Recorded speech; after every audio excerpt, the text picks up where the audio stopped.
Can't do this anymore, Bruce. I can't do it anymore. Dale, baby, relax. It's all under control. Nah, man, you don't understand. I can't do this anymore. This lie can't fly. I'm done. I'm out. I've lived on the streets for weeks. I haven't seen my kids in months. Hoo-hoo, cry me a river. You want to see your kids again? You're gonna keep doing the job. Don't you see you're protecting them? What's going on here? Bruce, don't you think you're going a bit rough? Let me handle this, James. He doesn't know? He knows plenty. Relax. He doesn't know? About this? Oh!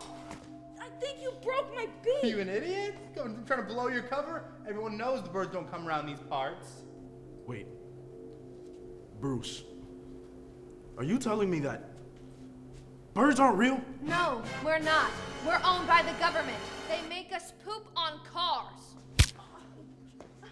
You think you got a choice in this? You don't think I can clip your wings? Little click and drag and drop on my computer, you're gone. You'd be grounded. Bruce, what are you doing? Keeping the world safe. This is how it works. Take your training wheels off. Oh yeah? Well, I got proof this time. I got photos of all the birds. I'm out, or these get tweeted. Tweet this. I can't let you do that. Get out of here, Dale. Fly, birdie, fly.